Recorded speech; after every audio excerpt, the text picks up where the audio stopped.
Hi, I'm Tom Spoors, and I hate fun movies.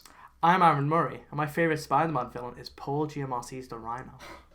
We are not reviewers, and we have no idea what we're talking about, but today we're going to talk about a little film that came out. It's a little indie film. It's called Spider-Man No Way Home. It's directed by some twat. I'm kidding, John Watts. I love you. Please don't sue me. And it came out, and it was a pretty big deal. Yeah, like it was kind of an indie piece. Yeah. Yeah, it was only released in one cinema in the entire world. It's doing alright at the box office. I think it got a couple pre-sale tickets, just one or two. Free? Yeah, maybe. Yeah. I think that was mostly just me though. Yeah. But booked them all. Yeah, exactly. But it seems to be doing alright for itself. And people seem to like it. I will say that this film is a pretty good film. Okay. I'm jumping right into it. Oh my god. Because I know that you have a different opinion to me. I do have a different opinion. I think and this is where we're going to lose all of our audience, and they're all going to just immediately click off in a blind fit of rage. I think it's a pretty bad film. I think it's great. It's a 5 out of 5, and I like money. So pay me Marvel. Sign me. I mean, I think it's bad, but I also think it's very, very, very fun, and very obviously there's a lot of fan service. Yeah. And a lot of that does work. Yes. But I still very much. So the experience of watching the movie was a fun one, and it's one I'll probably watch it again at some point. I was thinking about that. I watched it. I liked it overall. But I was a bit I don't know if I'm gonna watch it again. Anytime soon. If I watch it again, I'll watch the second half, and I'll skip the first. Yeah, I could see that.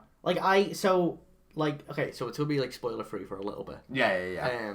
So prior to going in, my expectations were very in the middle. Yeah. Because I like Tom Holland, but I'm also a bit yeah. When it comes to Spider-Man, especially these new MCU ones, because they're good, but I'm always they could be better. Yes. There's always something that they could do. Yeah. And obviously the main point of the hype with this one is obviously Andrew and Toby, which were rumoured, all for fucking months. Yes. Constantly talking about it. Literally forever. Forever. There was leaks, there was this, there was that, blah, blah, blah. And a lot of the film was just shrouded in secrecy. Yeah. And so a part of it was also just curiosity, are these people in it? Yes. Or are these people in it? And what else is have they got in store? Yeah, because there was so much theorized about it, so many rumors and so much of everything. There was how many of these are true, how many are fake. And I think this is one of the worst things about the MCU. Is this constant I guess this is more to do with the fandom of the MCU. How much of the fandom are basically watching these films to watch the post-credit scenes of these films, because all they want to know is what happens next. See, to be fair, we actually did talk about that in our first episode. Yeah, we had a pretty extended talk just about fan expectations, which funny enough is kind of this film is the culmination of everyone's hype. Or I would recommend checking that episode out if you haven't already. Great episode. Great episode. But because a lot of it, what we say in that is relevant specifically to this film. Yeah, definitely. Because this might be the most MCU film. There are a lot of moments in this film where I was like, that is just the Marvel Cinematic Universe wanking itself off. And there are a lot of moments in the film where they're wanking the other universes off. Specifically, obviously, Toby Maguire and Andrew Garfield's universes. Both of them, they get a serious little wank. They have a good hand job by the end of it. Yeah. And I definitely think this film is basking in references galore, and I will probably make this point a billion times throughout this review. It depends on the kind of person you are watching films, and what you can tolerate watching a film, and your opinion on stuff like the film industry and how references are to all of that. That will determine how much you like this film. Yeah, because obviously, when I talked about it in the first episode, my MCU thoughts are kind of just in the middle now. Yeah. I don't love them, I don't hate them, I'm kind of just indifferent. I'll see the ones that interest me. And, Spider-Man's one of those heroes to me when I'm like, yeah, like I love Spider-Man. Yeah. I fucking love, like, you know, I love that character, I love the villains. Like, my favourite Spider-Man is Toby Maguire. Yeah.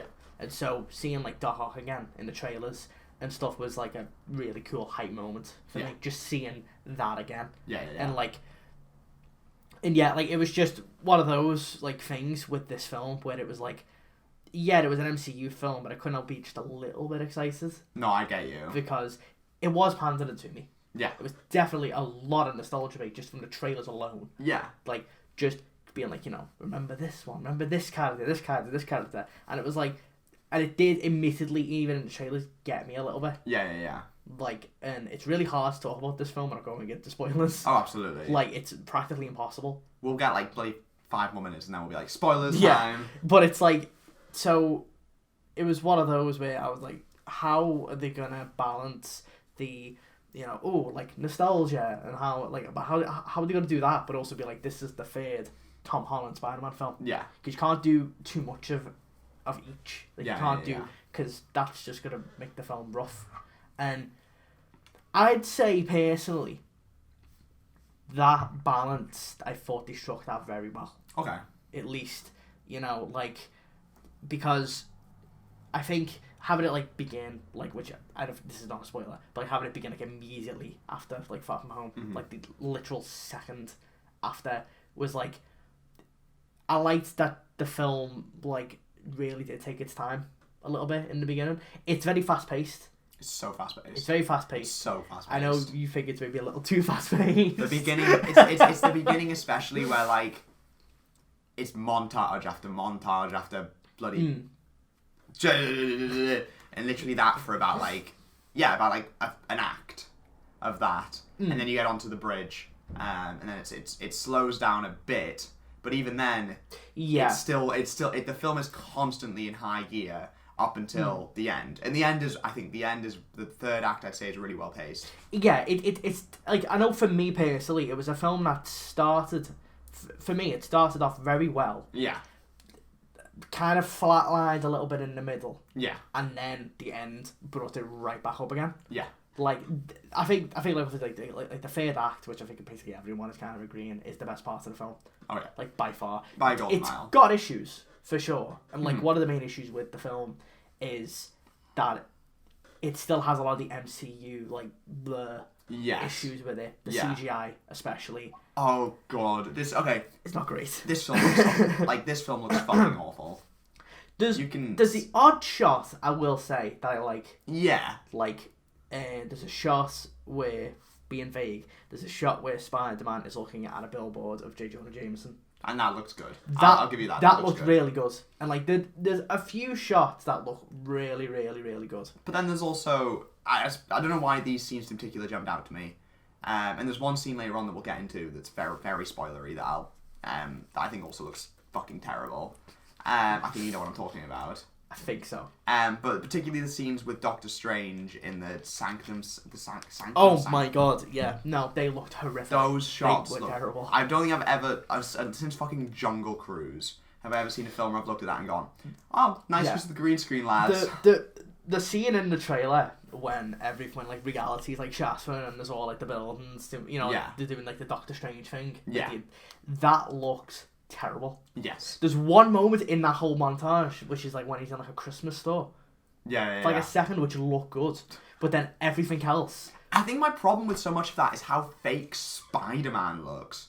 Yeah. Because that's the problem for all of these Tom Holland films, is that every time you see Spider-Man, you're like, you are not there. Yeah. Or you are like not in that suit. Yeah, exactly. Like, especially when he's wearing like the more high-tech suits. He's not there. Yeah. You have no sense of the character being grounded or the character actually, like, you know, the action scenes have no weight to them.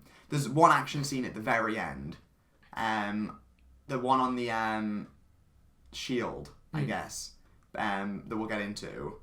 That scene, I think, purely for the fact that Tom Holland isn't wearing a mask, and so it actually has to be a person. Yeah, like looks really good. Like for what I can tell from like the set is when Tom Holland's not wearing the mask, it is practical. Yeah. For what I can tell, like Yeah. it is, but like the moment he's got that mask on, he turns completely CGI. And it's so obvious. And it's and that's the problem, especially the way he moves. Yes. Like it's kind of shocking how you'll watch like Spider-Man 1 with Toby Maguire.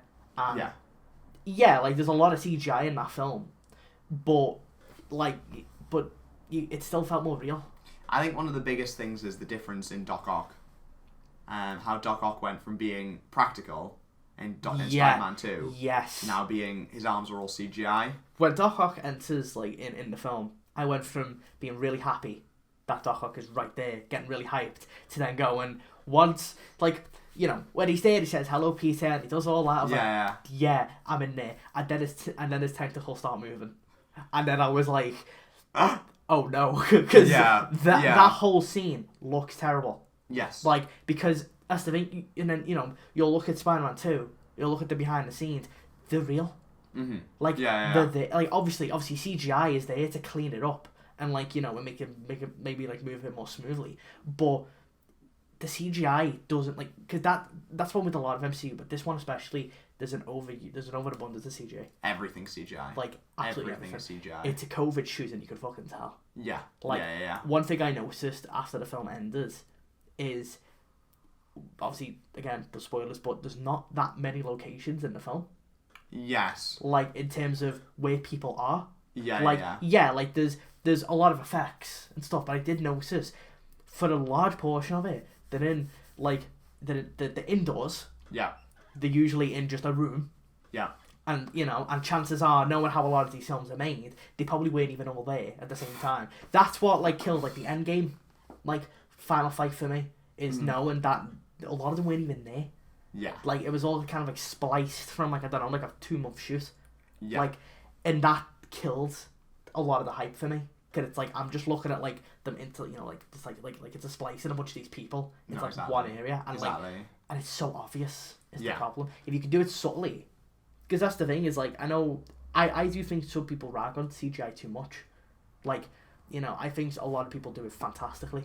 Yes. They use CG. Like, obviously, you know, if like David Fincher, he uses a fuck ton of CG. Like, practically most of his sets typically are on a green screen. But there's a certain way to how they do it where you can't tell. Yes. Whereas with Marvel, considering the budgets, it shouldn't be as obvious as it is. Like, you know, like this film is 200 million.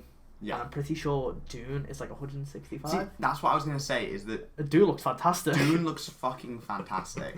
The visual effects in Dune are some of the best visual effects I've ever seen in my entire life. And with that, a lot of that is CG. Yeah. A lot of it is going to be CGI. Yeah. Obviously, there's practical effects, but a film like Dune, you can't do complete practical. That's impossible. Exactly. Like, it does. So, but that's the like. But they put more work into that. Or like the Transformers films. Say what you will about the Transformers films, the effects in them are incredible. Yeah. Like, the first film, like, still to this day, from like, what was it, 2007, still looks amazing to this day. See, Dune's kind of ruined a lot of these films for me. Because now, the argument, it's a blockbuster, it's like a major action blockbuster, it doesn't need to look good. Yeah. They no longer work, because Dune looks fucking amazing. Dude, and also the new Matrix as well. Yes. Looks amazing. And everyone is talking about how great the effects are. Yeah. I know there's been some ways like with the fighting, but like in terms of just the general effects, a lot of people are cheering its praises for the trailer. It looks fantastic. And I imagine the budget is probably a little bit less than Spider-Man. Yes. Like, you know, they put all of this money. I mean, granted, I don't think this is the worst looking MCU film. No. I think that goes to Black Widow and Captain Marvel. Like, because I do think there's enough good bits here and there. Yeah. Like, but like, it's like for every good effect shot, there's like when Green Goblin enters, when he comes in on his glider. Yes.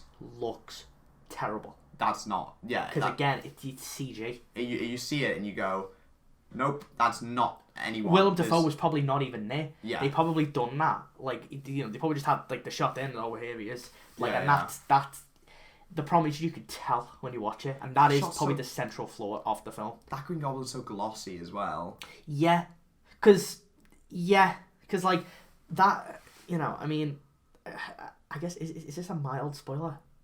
About the suit? I don't think... Like, that it's the suit... the suit's not in it that much. Yeah. Like, it's only in, like, what, one scene. And I'm happy about that in retrospect because they obviously didn't know what the fuck they were doing with the suit. Oh, God. The one shot when the mask is broken. Yeah. Again, looks awful. Yes. But that shouldn't look awful. Like, how, like, you could just break a mask. Like, it's that's just always, break a fucking mask. That's always been a problem with these films. Like fucking you know, like Far From Home. Like the shot when they're on like the school bus. Yeah, I was on fucking like blue screen. Surely you can get a bunch of these people on a bus riding it. Put in your CG for, you know, when Tom Holland's doing a Spider-Man thing, but like surely you can get these people on a bus. No, you don't understand. We need CGI. Fuck it, we have the money. No wonder these films cost so fucking much. If they have a fucking bottle of water, that's probably CGI. Yeah, but that's the thing, is like, but all of that money, and it doesn't even look that good. Exactly. Like, it's so frustrating. Exactly. No, exactly. And I think, see, you were saying that obviously you said this film, you think balances between fan service and actual. I feel like plot. Overall it does. I kind of agree. I definitely think that. I think one thing that I think I need to say is that you can acknowledge that a film has good fan service and good nostalgia, and I think that's a fine thing for a film to have. I have no problem with a film being nostalgia bait. Yeah. And having lots of fan service. Some films can do it really well. But the film should be able to stand on its own without that. Yeah. For instance, an example would be Bohemian Rhapsody, which is a film full to the brim with fan service. And a lot of people walked out of that film going, I like that film because I like the Queen songs. Yeah. The film can't stand on its own 2 feet without the Queen songs. Well, yeah, I mean, because it can't stand on its feet anyway with the Queen songs in it. So like Bohemian Rhapsody was made as a way to like kind of just be like, oh, like, it was fan service. It was an excuse for people to go watch a bunch of like Queen. Yeah, exactly. Or like just because Queen's a popular band, and it's like fan service is one of those like things where too much of it can be a bad thing. Yes. And I do think, like, you know, like, we just had Ghostbusters last month, which I didn't see, but I'm aware that there's a lot of fan service in that. Yeah. The whole trailer is just fan service. Yes. Even like stuff like Space Jam and Ready Player One, it's all about the fan service. Yeah. It's all about showing, ooh, Easter eggs, this, and I'm like, and I guess with this one, it's like, yes, there's fan service in this, for sure. Especially just like by watching the trailer, you can see it. But I think in terms of the story, I think they were able to kind of they were able to still have that, but also tell a Tom Holland story. Like, I will say, this to me personally was my favourite Tom Holland performance. Do you want to go into spoilers now? Do you want to say let's go into spoilers? Because I feel like we're talking about Tom Holland's story in this. Yeah, I feel like now is spoilers. Okay, it's really fucking hard to talk about this film without spoilers. We're going into spoiler territory. From now on, there be spoils. Yes, if you haven't seen it, go and watch it. 3, 2, 1. So they killed off Aunt May. Yes. Which I already knew because the entire plot of the film got leaked. Yes. About fucking 6 months ago. So, okay. Did you like the fact that they killed off Aunt May? Yes. I personally really liked it. Yes. Because, you know, also, spoiler for the game. Spoiler for the game. Have you played the game? Which game? The Spider-Man game. I haven't. Okay, cover your ears. Do you want to play the game? I'm getting it for Christmas. Okay, cover your ears. Wait, no, because you're going to record it. Never mind. Never mind. Never mind. Basically, somebody dies. Yes. Right, and I'm not going to say who. Alright. But in the game, the character who dies, it's a really emotional moment. Yeah. And I think that's kind of with Spider-Man, one of the things that works really well with that character is the emotion. Yeah, and that's always been something I've liked about. This is just completely random. So, okay, so obviously Tobey Maguire and Andrew Garfield are in the film. Yes. And there's a scene where they're talking about the deaths of their characters. Mm-hmm. And it's phrased in a way, especially a certain bit, it's phrased in a way where it feels like Tom Holland's Uncle Ben didn't die. I don't remember that. What was the line? It's more specifically the fact that Toby Maguire makes a massive deal. Like, that's his death, is Toby Maguire going on about the fact his Uncle Ben died. And Tom Holland's like, what? And, like, with great power comes great responsibility line. And all that. And it felt to me like they were trying to hint that Tom Holland's Uncle Ben didn't die. I hope not. I hope not. If that is what they're hinting, I think Uncle Ben needs to die. Uncle Ben needs to die. Fucking murder that man. Fuck that hoe. No, but like I feel like that is such a key part of Spider-Man's story. Yeah. It's like Gwen Stacy.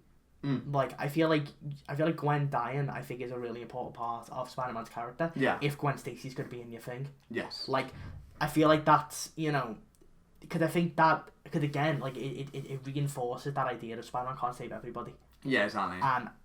And that's kind of like the problem with like a lot of these MCU films is the stakes are usually really low. Yeah. And or usually way too grand to such an extreme extent that, like, the bigger they get, they don't feel like they're getting bigger. Yeah. They feel like they're constantly, oh, okay, so this thing is going to destroy the planet for, like, the 70th time. Like, whereas, I think, like, with this one, I think this film overall, Tom Holland, in terms of just the character work as Peter Parker, I think this is his best performance. He nails this by film. far. He nails this film. The Aunt May scene, when I think, like, regardless of what people think of whether or not, like, that was a good decision, he is fantastic in that scene. Yeah. And I really like where he is by the end of the film when it comes to that rage. Yeah. I love the ending of the film. I love the ending. Yeah. You see, yeah, it's, again, like, it's funny how the film, like that whole last hour of the film, 45 minutes, like, hour, is incredible. Yes. I think it's fantastic. It's got issues, of course. I do think, like, obviously, Toby and Andrew are back. Yes. And that shit's great. When Andrew came on screen, I was like, yeah, okay. Because admittedly, I'm not the biggest Andrew Garfield fan. I love the actor, and I think he's a good Spider-Man, but he's let down by shit films. Yes. And that's the problem with him. It's like, no matter how good he is as an actor and as Spider-Man, his films are shit. Oh, absolutely. But when Toby came in, I started crying. Like, genuinely, tears streaming down my face. Yeah. Because it was just because that's my Spider-Man. Yeah. And I feel like everybody's going to have that moment watching this, if they are, like, into Spider-Man vaguely, that whoever that Spider-Man is, that is going to hit for them. Yeah. Like, because, and I think that's why the fan service, I think, overall was really well done. Because I like the fact that they weren't in it till the end. I feel like they came in at the perfect spot. Yes. They don't, because I was scared that they were going to bring them in, like, halfway through. Yeah. That's what I was worried about. But I like the fact that, no, it's essentially the third act. Like, they all have the scenes. I will admit, nitpick, I was hoping for more Toby. Yeah, it felt like, the focus was definitely on Andrew. It was definitely Andrew, but I don't know whether maybe, like, Sony just feel bad because he was fucked over. Yeah. So they were like, just do this. Yeah. Like, because it did feel like they kind of, Toby was kind of on the sidelines a little bit, besides the odd scene. Yeah. Like, he does get scenes. Like, I was hoping for a bit more of the Doc Ock. Like, the Doc Ock moment where they see each other. I cried with that again, because I fucking love Spider-Man 2 so much. Yeah. And, like, that was a really beautiful scene. And, like, quick side note, and I once I realised this, I was a fucking idiot. But remember when everyone was saying that there's going to be a Sinister Six in this film? Yeah, there wasn't. And I was thinking, I know why. Why? It's because it's 5 villains from each of the films. That's why it's 5, because there was 5 films. Did you not realise that? I didn't realise that. I'm a very stupid person, in case you couldn't tell. But it was what? But I was like, I was thinking, oh yeah, there might be a Sinister Six, and then I was like, wait, Green Goblin, Spider-Man 1, Spider-Man 2. I was like going through them, and then I was like, wait. Yeah. I'm stupid. But like, another side note. Venom. In the after credit scene. Okay, so we're gonna let's talk about that after credit scene. Yeah, we'll talk about it really quick because we'll go back to everything else. They talk about blue balls. That is my okay. First of all, what the fuck is he doing there? So in the end, okay, so because obviously the thing with the whole dimension multiverse thing was that it was everyone who knew Peter Parker was Spider-Man. well, I think Venom knows him. Because I think that's what they tease in the after credit scene. So I haven't seen the film. The only thing of Let There Be Carnage I've seen is the after credit scene. That's all I've seen. I know Venom looks at the screen and knows Peter. Yeah. Venom's referenced in the film, but it's referencing Topher Grace. So what I'm trying to figure out, I guess, yeah. So I know there's obviously from what I'm vaguely aware of in the comics is that there's this thing where Venoms are like, no matter where they are in the multiverse, they know what the other Venoms know or whatever, or some shite. Which I imagine that's what this is. Is that what they're trying to? Because otherwise, that's what I'm assuming. This is fucking stupid. But it was such a weird scene. Like I was thinking about it, I was like, that after credit scene in Venom obviously teases like a confrontation between the two. And then in this one, they have another scene where Tom Hardy's just sitting there talking and then he just disappears. Yeah. Obviously, they set up the symbiote. So I assume Spider-Man 4 is going to be a Venom film. Will probably, yeah. And I imagine it'll be Tom like a crossover. Yeah. But it was also like, why even do that? I don't get it. Like, it was like, why even have that there? Because it felt like a waste. No, it was... What was the point? In a film that so obviously felt like it was meant to generate headlines, more so than anything else. Yeah. The Venom move felt like the ultimate, we need clicks. Yeah, exactly. I didn't like that scene. Like, I was like, what was the point? Like, why, like... It felt like Sony, ran up to Marvel in the middle of the street, got on their knees and begged for a reason for people to go see Venom 2. It seems like they done it to generate hype because I guess people just weren't that interested in Venom. Because people went to go see Venom 2 because they heard about the credit scene. Yeah. And they heard it was connected to the MCU. Because that's what's really funny about that film is like nobody talks about that film. Yeah, exactly. Everyone, when people talk about Venom Let There Be Carnage, they talk about the after credit scene. Yeah. They don't give a shit about the rest of the film. The rest of the film's just whatever. And you see the after credit scene, you're like, holy shit, okay, fair dues. Yeah. I gotta say, I'm relieved. I'm very relieved. Yeah, I mean, honestly... I hate Tom Hardy's Venom. I think he's fucking stupid. I like would not want to see him fight Tom. I would not want to see that movie. I feel like that's what they're doing. That's gotta be what they're doing next. No, because he's gone. They're the new symbiote. Have him possess... But it's one of them where, because it's the symbiote, because it's that one from Eddie Brock, from Tom Hardy... I feel like they're going to do something in this one where he's going to be involved in it in some way. They could do some kind of, I guess, the Venom's voice is Tom Hardy. But at least have a new fucking host. Yeah, I mean, yeah, I think there will be a new host. I also am curious as to, how this one is going to work in the sense of, because we kind of just did the evil Tom Holland thing for, the last hour. When he wanted to kill Goblin. And then he didn't. Still busy going to go back to that state. Or are they going to do Venom suit, so I don't know. I don't know. Okay, so first of all, can I just say how much? So we talked about the ending. I love the ending because I think it's the best way to do. Because obviously now what they're going to do is they're going to do a trilogy of films to do with the college Spider-Man, I guess. That seems to be the idea. I'm very curious as to how Zendaya and I don't think how they will. I personally don't think they should. I don't think they should. I feel like they gave them. I'm excited for a fresh start. Yeah. I think it'd be great to have I don't know, the next one be a new home. Yeah. If they still want to keep with with the home theme, I think that'd be a really because you're almost rebooting it. Exactly. Almost you're starting fresh, and I think that could be really exciting. A new trilogy and because I feel like the end of the MJ and Peter story in a really nice place. Yeah. Don't go any further. It could be interesting to introduce the MCU's version of, for instance, Harry Osborn and all that, and have the kind of thing of Spider-Man. I guess of Tom Holland's character being oh shit, Norman Osborn, fucking, and have I guess that hatred still persist. Cause that's what was interesting about the film was how Willem Dafoe, Norman Osborn, there's no Oscorp in the MCU. Yeah. I thought that was really interesting, and how, because I don't know what the villains will do next. I imagine Kraven the Hunter will probably be one. But I think if I remember right, his own fucking movie. Why are they doing a fucking? Who cares about Morbius? I saw the trailer for that before the film, and there's a scene in the trailer where someone goes like, "Who are you?" and he goes, "I am Venom." Yeah. And he does the face, and then he goes, "Haha, just kidding. I'm like Doctor whatever Morbius. Pleased to meet you." It's so unfunny. Speaking of unfunny, this film has such a weird habit of having like for every like two or three great jokes, there's like 5 that just don't hit. Yeah.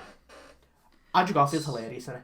Yeah, he's really funny. He's really good in it. That one of my favourite scenes in the film is them talking to Toby about his webs, because you can tell with that they just turn the camera on and just let them talk to each other. There's probably an hour of footage of just them just riffing off each other, and I really liked that. For me, the peak of the movie is the interactions between the 3 Spider-Man. Yeah, they were all fantastic. Yeah, they were all good, like different, and like I liked that like distinctiveness between them all. Yeah, the chemistry was really good. It was really like solid, and like because I was wondering like, are they gonna do a full Spider-Verse film? Yeah. And like maybe have them be like that for a whole film. I could see that, to be honst. I feel like that's kind of what they're hinting towards. Yeah. Like because obviously there's fucking Amazing Spider-Man 3. Let's do it, y'all. I was thinking, are they actually gonna do it? See, I could at this point. Well, the thing is, you got to think, is probably because money exists. Well, that's the thing. Andrew Garfield would probably sign on to another one. An Amazing Spider-Man 3 or a Spider-Man 4 with Toby. I thought they were gonna kill Toby. When he got stabbed, I was like, did you guys seriously just bring him back just so you can kill him in front of my eyes? Yeah. Like, when he gets fucking stabbed. People. That would have broken when he got stabbed, I was terrified. I went fucking pale. Yeah. I was like, no. Like, he brought him back after like 14 years and like only to kill him. Like, yeah. Like, I genuinely like, oh no. They're gonna fucking do it. I feel like I haven't really touched upon what I dislike about the film particularly. So I guess I'll just throw this out. The story of this film's fucking stupid, and I hate it. I really, the story feels to me like the idea was made first for let's do a multiverse Spider-Man film, and then the story came afterwards when they realized they needed a story to do a multiverse Spider-Man film. Yeah, I think on paper, it's a good idea. Like with Doctor Strange, I do find it like it's very fan fiction-y, is what I'm. Yeah. It's both very fan fiction-y, but also very. This could be an actual comic booky, but at the same time, I don't think that necessarily means it makes a good film. I feel like Into the Spider-Verse did it better. Yes. In terms of like introducing that into the film. Yeah. I think they've done that in a better way. Yeah, absolutely. But obviously, I guess they couldn't copy it. I mean, I think my issue with the story is I do think I was hoping for them to explain why Doctor Strange is being the way he is. Yeah. Because he's very shifty in this. I thought it. I know we joked about it a lot. I genuinely thought he was going to be Mephisto. It's gonna happen. I swear to God, Someone's gonna be fucking Mephisto. I was hoping for the end credits. Toby Maguire's, he's just fucking Mephisto. He's Mephisto. Why not? Fuck it. Like, but he's really shifty in the film. Doctor Strange, and it's like, but they don't really tell you why. No, he's just kind of an asshole. Yeah. Throughout the entire thing, and it's like what? Like, why is he like that? Like with Wong. Like they be acting like an old maniacal, but then he's acting like a fucking supervillain. Like going against them and all that, and just, you know, it's, and then obviously talk about like we have to kill them all. It was weird. Like I was hoping he'd explain that, because he's acting completely different to like the way he did, you know, with like the other films, which I'm assuming Doctor Strange will explain, I guess. Yes. Which I know they showed the trailer for at the end. Yes, and then I watched that trailer and I was like, I'm no longer excited for this movie. I don't care. I was saying to my friends when I saw it, I was like, you know what? For a film that's meant to be directed by Sam Raimi, it doesn't fucking look like it. Yeah. It has like that one scene with like the tentacle like monster there. That looked terrible. It looked really, really bad. And especially when Suicide, like the fucking Suicide Squad film, the new one, which they just did it. Yeah. And that was like really fun. Yeah. And like exciting. Whereas and then like this one, like it just looks bad. Yeah. It looks like, really bad. That one shot where Doctor Strange go to see Wanda. Yeah. It's so horrifically lit. Yeah. Like, I don't know what, like, it doesn't look like a Sam Raimi film, which is depressing, because Sam Raimi's a fantastic director. He is. If you let him, you know, Direct. vision, yeah. Yeah, if you let him direct it, but I can tell it just looks like a Marvel, just another product. Yeah, I can't... yeah, I mean, I guess that's more talking about the MCU in general, so I'll kind of try and stay away from this point. Yeah. But I'm a bit disappointed now by how every Marvel film feels like it's meant to be this big pandering event. See, that's what I'm scared of now. I think this one was fine for what it was, because Spider-Man is lucky to have that kind of... history. Like, yeah, he has that history. No one gives a shit about evil Doctor Strange. Which I guess is meant to be the same Doctor Strange from What If. Because in What If they do an evil Doctor Strange episode. I guess it's supposed to be the same one, but also, who gives a shit? But, like, okay. Like, what? Okay, he's going to be evil. Cool. Yeah, it's like, okay. That was the big reveal of the trailer, and I was just like, okay. Nice. Yeah, it's like, I don't really understand, like, what. I don't know. It just seems... That's what I'm scared of now. It's like, I feel like, yeah, it is going to be pandering. And like, there seems to be a big issue when Marvel are coming up with genuine good sequel ideas. For instance, the Doctor Strange sequel being about Baron Mordo going in and killing off lots of people. God, I remember when they teased that in the After Credits scene for the first one. I totally forgot that they were turning into a bad guy. That was like nearly 6 years ago. And then there was also this whole Spider-Man Far From Home being about, like, the sequel to that being about Spider-Man's identity being revealed. There's all of these cool ideas. They seem to be throwing them aside in favour of pandering. Yeah, I remember when I watched these really cool A plots are being turned into C plots. Yeah, I remember when I watched Far From Home. Is it No Way Home or Far From Home? I keep getting those two. No Way Home's confused. the new one. Yeah, Far From Home. I keep getting them confused. I don't know why. Yeah. But yeah, like, I loved the after credit scene where his identity is revealed. I was like, that was fucking great. I was like, when I was like, yeah, that is sick. Like, that is a perfect. Like, okay, the third one is going to be about, like, his identity being revealed. I kind of wish that's what the film was. Yes, same. I'm happy with what I got, but I admittedly was like, what did this film look like if it wasn't a Spider-Verse film? Because if I remember right, they did have a plan if it wasn't Spider-Verse, which it was going to be Craven, which would have been much... That would have been interesting, that. It's hard to say better, because I think this film is very unique in the amount of hype that I get from it. Yeah. Again, I think it's a bad film, but I think it's a bad film because I think dialogue's cringy as fuck. That's Scooby-Doo this shit. It's great line. It's the fucking... It's the jokes, the fucking terrible jokes, combined with how fucking inspirational the whole film feels like it's trying to be. Yeah. Okay. I fucking hate some... Like, there's one particular scene between... It's the one scene between Andrew, Toby, and Pete, and then Tom that I don't like, where they're talking about the death of the different Spider-Man, of the different, like, people they know. Yeah. And it half is good because I like the fact they're acknowledging it, I like the fact they're talking about it. But it's written quite poorly, I thought. Yeah. And so it doesn't land, and I just kind of left it feeling a bit confused. Yeah, like, it's a tough... It's like, for every, like, good, like, moment in the film, I guess there is always a moment I'm like, what? It feels to me like a lot of the moments, a lot of the good moments of the film are undercut by the film's two massive flaws, which is the CGI and the dialogue. Yeah, I will say that, the dialogue, like, come to think of it, like, that once, like, I hate how a lot of the villains talk, especially when, like, the I was a so-and-so, and this happened, and this happened. It was a bit like, alright, like, there's a way you can do it without, you know. They fucked up. I'm so happy Willem Dafoe is who he is. Oh, Willem Dafoe fucking killed it. He was fucking great. He was the best part of the film. Nuts. Like, possibly. Every other villain... I laughed every time Lizard spoke. The Lizard's just fucking stupid. Yeah. It's such a stupid, like, character. The thing is, I think the character works in some things. Spectacular Spider-Man pulled off the fucking lizard. But it's that design. It's the design in the film. It was fucking stupid. Yeah. Like, and, I mean, I hated how Doc Ock was kind of a punching bag for a lot of it. Yeah. As well, that annoyed me a lot. Sandman's kind of just there. Like, a lot of people were saying that. I think they put in, like, old... They repurposed old shots from the old films.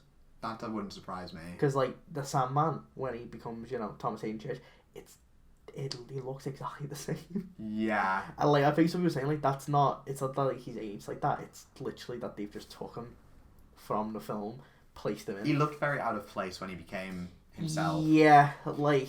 And him is the actual Sandman. Mm. The CGI looked rough on that. Holy that looked shit! Rough. It looked not only did it looked rough, and it looked super fucking rough, and then also. Again, they felt like they struggled to make these characters feel like actual characters, and also to get the voices out of them. Mm. It feels like they struggled with how to. Feels like they haven't figured out, and I think I felt the same thing about Patton Oswalt being in the credits of Eternals. Mm. They seem to be struggling with how to do fully CGI characters with voices that sound like they're actually there. Yeah, because I feel that was like a problem with the villains is that a lot of them, you could tell that they probably did film a lot of this stuff separately. Yeah. Especially because they were all like, separated in little rooms. Probably did all of that separately. Jamie Foxx is just doing a fucking stand-up routine basically for like most of it. Like, I liked him in it. Jamie Foxx seems like he's having fun. Yeah, I liked what they did with him. I love his introduction. Yeah. I love the shot where like he is by like the power lines. Yeah. And like you see him like in the back. That is a great shot. And like for every like bad shot in the film, there's always like one like that. Yes. Where like, okay, that's cool. That's like a neat shot. Yeah. And it's like, but you didn't do that for the whole thing. Like, there's a lot of shots in this where it's just a CGI like a mess. I think John Watts has the potential to be a good director. I think he does, and this one does show it the most. I think this one, like, because there's a few shots in it that are really well done. Yes. And, like, I think it's just, again, the Marvel formula. Because a lot of the fight scenes are done in advance. You know, and it's like, there's no vision. No, the fight scenes in this one are a bit messy. Yeah. To say the least. Like, even, like, the last act, I think is good, but the fight in that, there's some parts in it. Yeah. That are a bit like, ugh. Like, obviously, it's a bit hard to follow on the fact that there's 3 Spider-Men, all who look identical, basically. Yeah, and also that. Also, question to just every blockbuster. Why the fuck are you setting your final fights at night? Stop fucking setting your final fights at night. To be fair, it did look better than the bridge fight, which was in bright daylight. Yeah, the bridge fight looks fucking terrible. Yeah. But also, you're setting it at night, and then I can't fucking see shite. And then it's like a bit of a weird one. It's like, it might have been better to do it in the middle, or maybe like the visual of like the. There's a thing called evening. Yeah, that's true. Yeah. Or even just have, because night shots could look good, like Pacific Rim. They can, they look really good. Like, you know, like the effects of Pacific Rim. Yeah. Which a lot of them are like a rainy night. Yeah. They look great. Godzilla. A lot of those films, like, they take place at night. They look great. I think I would have loved to see, like, the Electro. I'm just remembering the Electro and Sandman scene and being like, that's just a bit of a fucking. Like, Sandman was a waste. Why was Sandman in this fucking film? There was no reason for Sandman to be in it. You know, same with fucking Lizard. Whose plan is still to fucking turn everyone into lizards. That fucking idiot. It's like, I mean, I like some of the little like digs that he's on. Like, how isn't that stupid? Some of them I was like, okay, but like, yeah, it was like, I don't know, like it's like. It's tough with them because I liked a lot of them. I liked some of like the scenes that they had. Yeah. But it definitely felt like they should have put a bit more into them. They needed more character. Yes. I think some of them, like Liz and the Sandman especially, are just there. It felt... There's no reason for them to be there. More so than... And I keep saying this, but more so than any MCU film, it felt like fan fiction. It felt like they were writing... Like it felt like what... Like an 8-year-old would do after watching all the Spider-Man films and wanting a big villain team up with against the 3 Spider-Man. And there's probably the idea as well. I think Marvel are a bit cocky because they're like, well, it doesn't matter. Yeah. Because people are gonna eat it up anyway. Yeah, exactly. So we can afford to write these films like these villains like shite. Yeah, exactly. Like they could write them to be just completely devoid of character. And they are. Yeah, like this. I mean, they'll explain where they were. Yeah. But they do it with no subtlety. There's also one other character in this film whose presence definitely made me go, the fuck is he doing here? Daredevil. That was, I will admit, that was cool. I did like. Oh, that. it was. I mean, it was definitely a bit of like, alright, like you're throwing them in there. Yeah, Marvel pulled down their pants. Yeah. Put their hand on their penis and was like, "Here's Daredevil, y'all. Let's get to work." Like, like it was a bit of like a. I do think the Daredevil thing is a bit of a monkey's paw because I don't want an MCU Daredevil. Yeah. Because an MCU Daredevil is going to be restricted. Yes. Whereas the Daredevil show on Netflix is like fucking gory. Yeah. It's really violent. This good. new one's it's fantastic. I fucking love the Daredevil show, but like this one is just not gonna have like, you know, if they bring it back, all that's gonna be gone. Yeah. And I feel like I don't want that. Yeah. I'm happy. I mean, I thought like him being a cameo was cool. See, for the scene. I can't tell whether or not I like the fact that Marvel can do that, or I dislike the fact, because it means that a lot of these scenes are stopping being. Especially, it felt like the Daredevil scene was especially this, where it stopped being. Because I remember seeing an article which said something like, which was like Tom Holland talking about one particular scene in the film where him, Aunt May, and Happy got to have another character he couldn't name, got to have an interesting talk about what it means to be a superhero. Yeah. And obviously he was referring to the Daredevil scene. I didn't get that at all. What I got was a scene where everyone was going, Daredevil, you're so cool. You're just such a cool guy. I will admit, when he did catch the brick. Oh, that was cool. I was like, okay. Like, because I don't know if they are going to bring him back, like, properly as Daredevil. I remember, like, when people were thinking, like, oh, one of the after kind of scenes is going to be he puts his suit back on. Which I was like, that would have been too much. Yeah, I'm happy with him just being in this for like 10 seconds. Yeah. Like, just as like a little like wink, nod. There's meant to be an Echo when that comes out. Yeah, which is fine. I yeah. guess. I think that's probably what they'll do is like characters like that. They'll just they put them there for the fan moments. Yeah. Like, you know, when I saw it, I saw loads of people go like, oh, like there was a lot of gasps and like like, oh wow, like it was cool that he was there, but at the same time it was very much like Marvel, you know what you're doing. Yeah, like, yeah. It was a cheap bit of fan like service basically. Yeah. It was an easy shot. Yeah. Can I think Kingpin's in Hawkeye? I think he's in the newest episode. Yeah. I just haven't seen it. I believe he is. So it's the hype.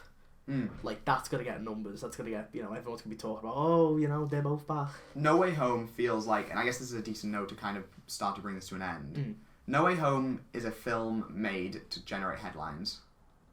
Yes, definitely. Yeah, and I think there are aspects about that are fine. Yeah, but I wish the movie stood on its own more. Like I'm fine with there being all the fan service and nostalgia bait, but I wish the film didn't rely on that to be good, which is what the film feels like it's doing. I think my take on it is because weird because like I agree with a lot of what you said. Yeah. I know like the brief like little like Let's Box like thing I posted was a lot of the MCU like ugliness is still there. Yeah. But I can't help but kind of like the film overall. I get you. Or like even love it because it just hits just right. Yeah. For me. It probably helps as well that like I'm more picky now with what MCU stuff I'm gonna watch. I'm not gonna watch every single thing. Yeah. At least not when it comes out. My man's not watching Eternals. What the fuck? I know you want me to see Kingo.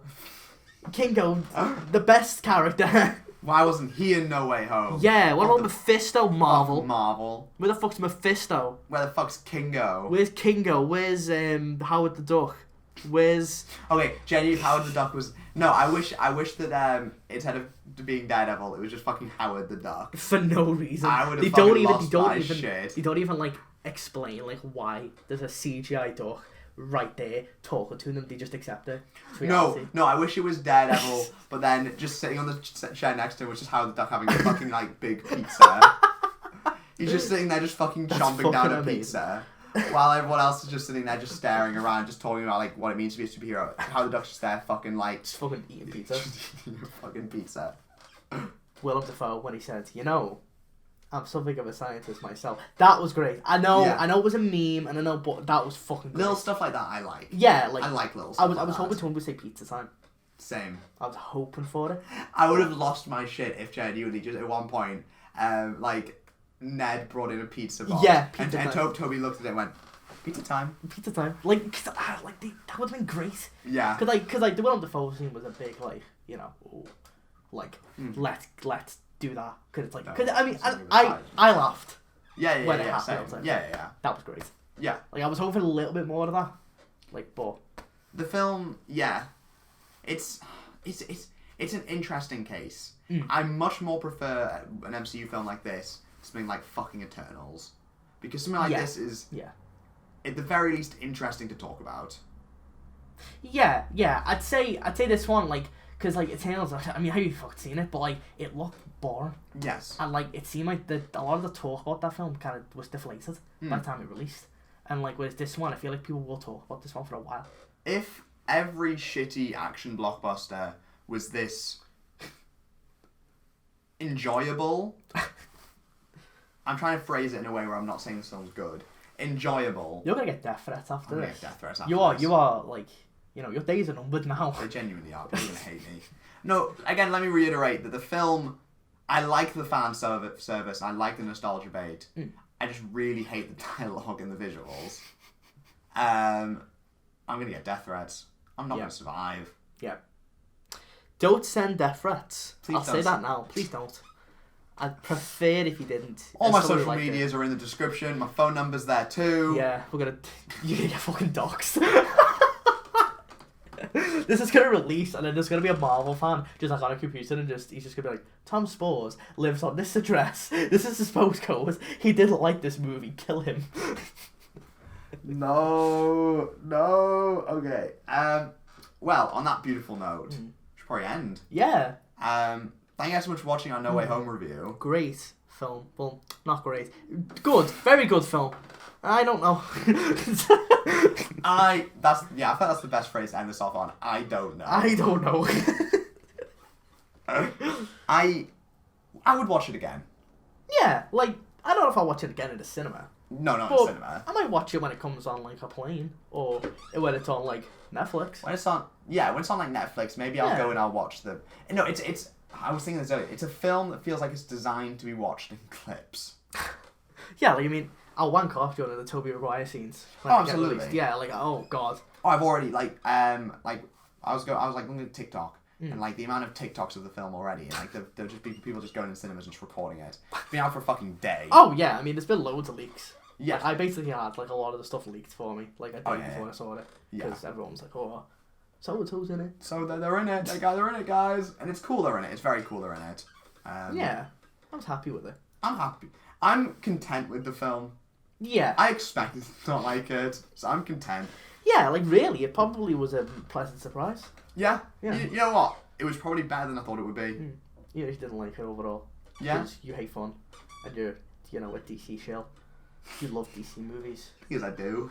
Yeah, you're a Zack Snyder sleeping agent. When we do when we do the Batman review, and I'm just sitting here singing that movie's praises, I can't wait for all the Marvel fans to fucking. Oh, I liked this, but fuck me, Batman's gonna be better than this. Oh, absolutely. Like, fucking hell. I mean, I love Toby. I'm gonna come again when I see Toby. Like, you know, when there's HD clips of his stuff. But Batman's. So, Aaron, are you excited for the upcoming Sinister Six movie, which will star Aaron Taylor Johnson as Kraven the Hunter, Tom Hardy as Venom, Jared Leto as Morbius, and more exciting characters? Wait, so what fucking universe is Morbius in? What fucking universe is Morbius in? I don't know. I don't give a shit anymore. You know what? Fuck these films. None of these fucking... Fuck Morbius. Fuck Morbius. Fuck you, Jared Leto. Fuck you. This is a direct aim at you. Okay. Fuck you. Fuck Jared Leto. All my homies hate Jared Leto. Why the Oh, okay, right, yeah, you know what? Fuck Morbius. I don't give a shit about that film. Fuck Morbius. Hashtag fuck Morbius. That's my takeaway from No Way Home. I watched No Way Home, I finished No Way Home, and I'm like, fuck Morbius. Fuck Morbius, even though Morbius isn't in it. You remember people thought Venom was just going to be fucking just in the film? Yeah. I mean, he is in it, technically. Sure. Yeah, I guess. It's like one scene. I wish there were more post-credit scenes. That's what we really need more of. Yeah, because there's technically only one. Yeah, because the other one's just a trailer. Yeah, just a trailer. Which I guess is cool, but... I've wondered when they were going to do that, Marvel. Just have the next film's like trailer. Yeah. Well, that's the thing, we're now at a point where I guess there's no publicly available Marvel trailers for anything. Yeah, because to be fair, like, I imagine this is leaked already, the trailer. It's all online everywhere. But I guess it's technically a direct sequel to No Way Home. Yeah. In the sense of it's Doctor Strange. It's probably taking place after No Way Home. Yeah. Like, even though it's not a Spider-Man 4, it's so closely linked. Yes. So I guess there's that. But Doctor Strange. I don't care. But okay, anyway. Thank you guys so much for watching. and listening. Yes. Follow us on Spotify. Yes. Subscribe to us on YouTube. Yes. Like, comment. Yes. Follow us on Instagram. Mm-hmm. Follow us on TikTok. Yes. What else? Follow us on Letterboxd. Follow us on MySpace. Follow us on Add us on Napster. Tinder. Yeah. Grindr. Bumble. OkCupid. Christian Mingle. We like to expand our reach around here, guys. Download our Christmas album. Mm-hmm. Stream that on SoundCloud. And such singles as Fuck Morbius. Fuck Morbius. I was gonna. Oh my god! I just remembered I was gonna start this review off with like Spider-Man: No Way Home. More like Spider-Man: No Way Am I Going to Enjoy This Piece of Shit. And on that note, please don't send me death threats. Bye. Bye. Don't send them death threats, please.